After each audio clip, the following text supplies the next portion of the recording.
Between 1830 and 1962, France undertook a military occupation of Algeria.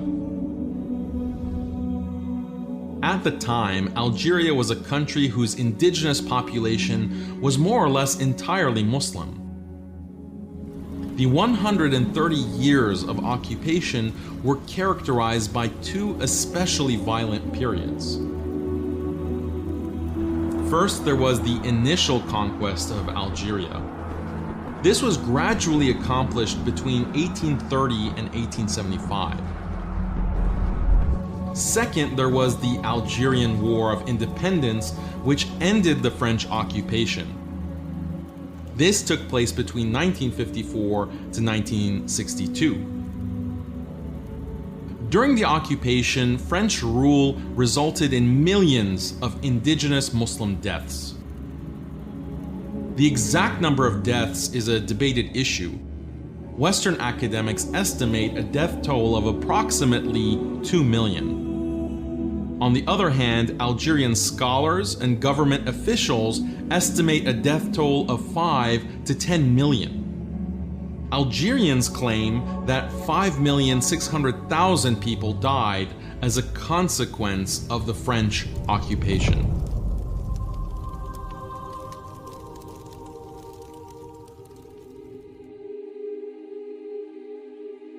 The occupation of Algeria is a vast and complex topic which cannot be covered in just one episode.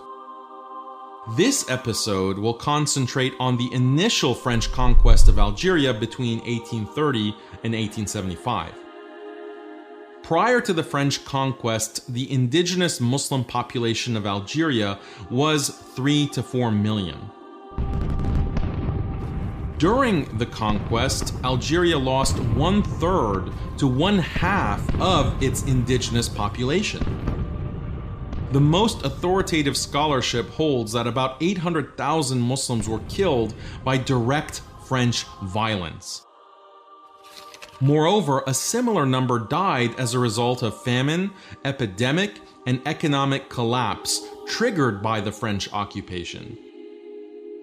In sum, well over 1 million Muslims died during the initial French conquest. However, the French conquest is not only significant because of the death toll it produced, it's also significant because it exemplifies violent policies that Western governments have used over the past 2 centuries whenever they have invaded and militarily occupied Muslim lands. Although the French played an important role in pioneering these policies, similar policies have been employed by the British, Dutch, and American governments. It's noteworthy that all of these governments are liberal governments. Indeed, France, the UK, the Netherlands, and the US are seen as the most perfect and influential real-world models of liberal governance. Today, liberal governments champion what they refer to as international development. The concept of development is complex. One component of development includes progress in technology and economic output. However, development has another component which involves progress in the realm of morality. Alleged progress in morality involves restructuring human societies to make them more free, equal, and humane through the establishment of new human rights. In this way, development involves establishing rights to religious freedom, women's rights, children's rights, and the abolition of corporal punishment and the death penalty. Liberal Western countries are regarded as the most developed countries because they are the most progressive when it comes to morality. They have established the broadest array of human rights. With a clear conscience and a strong heart, coalition forces have begun striking in Iraq. I want to talk to you about Syria. Blessing to the Iraqi people. Value of freedom. Humanitarian effort, democracy. Humanity. Freedom, progress. Progress. Today, liberal Western countries believe they have a moral mission to promote development and progress and human rights in other, less developed countries, including Muslim countries. We have heard that 500,000 children have died. Is the price worth it? We think the price is worth it. This type of thinking, however, is not new. Rather, it's characterized liberal Western countries for more than 2 centuries. During the 19th century, liberal Western countries had all these same ideas. They believed that they had a moral obligation to spread development and human rights across the world. At that time, however, they usually referred to development and human rights as, quote, civilizational progress. For instance, 19th century France asserted that it had a moral obligation to spread civilizational progress across the world as part of a civilizing mission. During the 19th century, it was recognized that Western ideas about human rights conflicted with religious and cultural traditions found in non-Western lands. More specifically, it was recognized that establishing human rights in non-Western lands would require destroying all non-Western religious and cultural traditions.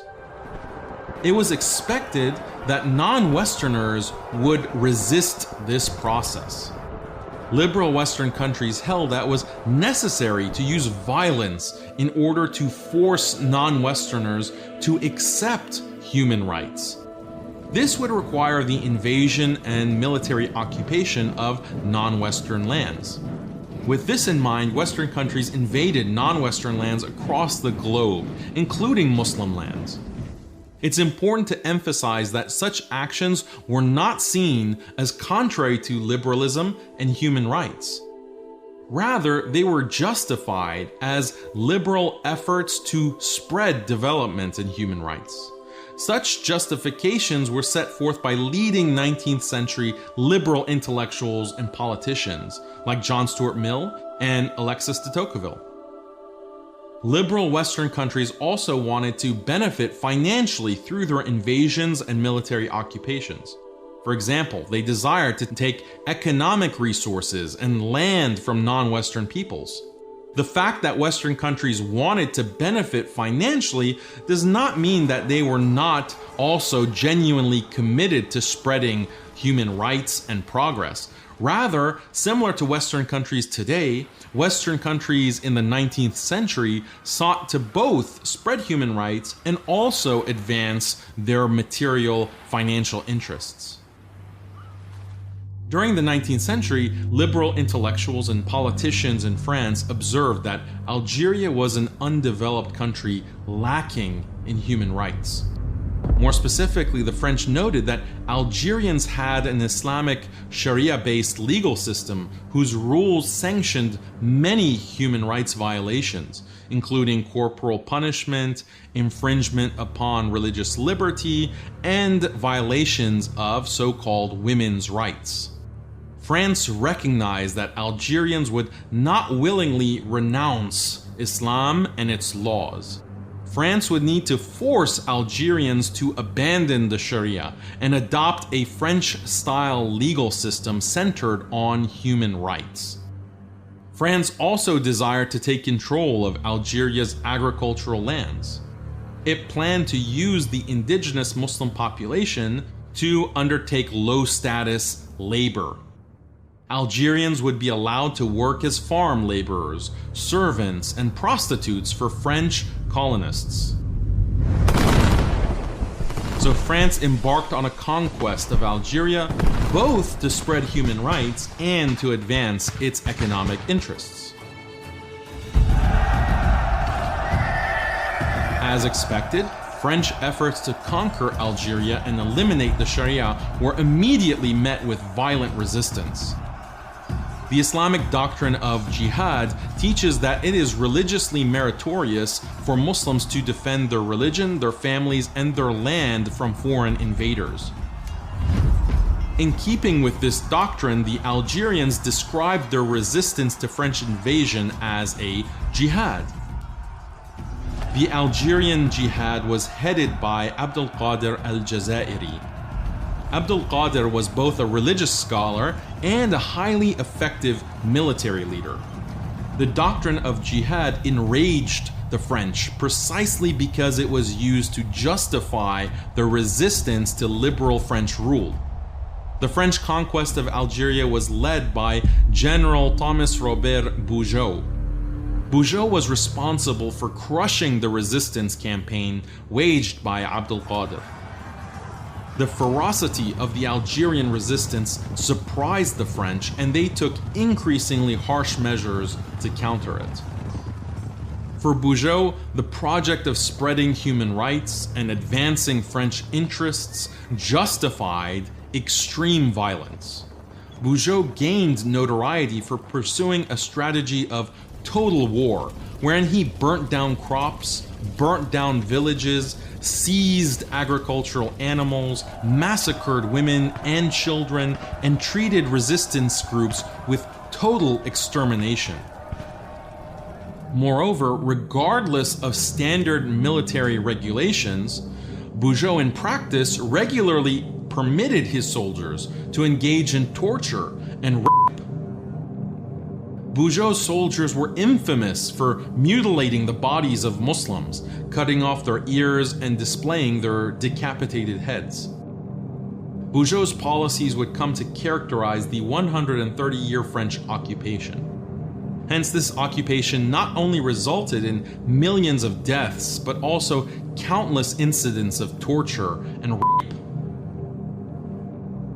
Bugeaud recognized that in order to subjugate Muslims, direct killings were not the only tool, or even the best tool. Rather, it was necessary to cause a general economic collapse, destroying Muslims' food supplies, homes, and businesses while turning them into refugees without the means to survive. By intentionally bringing about an economic collapse, Bugeaud ensured that famines and epidemics would claim countless Muslim lives. During the initial French conquest, 800,000 Muslims were killed by direct violence, while a similar number were killed indirectly by famines and epidemics. In 1842, the official French periodical Moniteur Algérien published an article from an officer in Bugeaud's African army. The officer commented on Bugeaud's tactics for crushing Algerian resistance. "We have found a more efficient way than burning crops, namely waging an incessant war which impacts the population through individuals and in all their interests. The flights, the continuous alarms, the enormous losses inflicted by the razzias, and even more relocations, the women and children we captured, the old, the women and children, and the herds who perished from fatigue and hunger, the necessity to live the entire winter in the harshest mountains on summits covered with snow. That is what, for better or worse, pushed the Arabs into submission." French liberal intellectuals, politicians, and military officers recognized that Bugeaud's tactics seemed to conflict with human rights norms. Nevertheless, the French legitimated these tactics by invoking a specific principle, namely the principle of the ends justify the means. In other words, the French had particular ends or aims. These ends included bringing development and human rights to Algeria. In order to achieve these ends, extreme violence was necessary. Thus, France's ends justified the means of extreme violence. Addressing the French Parliament in 1840, Bugeaud defended his tactics, emphasizing the principle of the ends justifying the means. These murmurs would seem to tell me that the Parliament chamber find this means of waging war too barbarous. Gentlemen, one does not make war with philanthropic sentiments. When one wants the end, one must want the means. When there are no other means than those I have indicated, it's necessary to employ them. One of the most infamous figures involved in Bugeaud's conquest of Algeria was Lieutenant Colonel Lucien François de Montagnac, who partook in numerous massacres. Montagnac justifies his behavior based on the principle that ends justify the means. Hence, writing in 1843, he states, quote, "He who wants the end wants the means." In my opinion, all populations of Algeria who do not accept our conditions must be razed. Everything must be taken, ransacked, regardless of age or sex. The grass should no longer grow where the French army sets foot. Elsewhere, Montagnac adds, quote, "Behold, my good friend, how it's necessary to make war on the Arabs. Kill all men till the age of 15, take all the women and children, put them on boats and send them to the Marquesas Islands or elsewhere. In a word, annihilate all who will not crawl at our feet like dogs." Notably, Bugeaud's general tactics were endorsed by Alexis de Tocqueville. Tocqueville is one of the most famous liberal intellectuals in history. He was a member of France's parliament and was its foremost expert on Algeria. Tocqueville played a central role in directing French policy in Algeria. Similar to other 19th century liberals, Tocqueville firmly believed that Western countries should invade and militarily occupy non-Western lands. He endorsed Bugeaud's tactics as appropriate and necessary. Writing in 1841, Tocqueville defends Bugeaud's tactics as follows. "I have often heard men in France who I respect, but whom I do not approve, find it wrong that we burn harvests, that we empty silos, and finally that we seize unarmed men, women, and children. These are, according to me, unfortunate necessities, but ones to which any people who want to make war on Arabs is obliged to submit. And if it's necessary to speak my thoughts, these acts do not cause me more revulsion, nor even as much revulsion as many others that the law of war obviously authorizes, and which take place in all the wars of Europe. I believe that the law of war authorizes us to ravage the country, and that we must do that either by destroying the harvests at harvesting time, or at all times by making these rapid incursions that one calls razzias, and whose object is to seize men and herds." Writing in 1846, Tocqueville states, "Once we have condoned the great violence that is conquest, I believe that we must not shrink from the smaller violences which are absolutely necessary to consolidate it."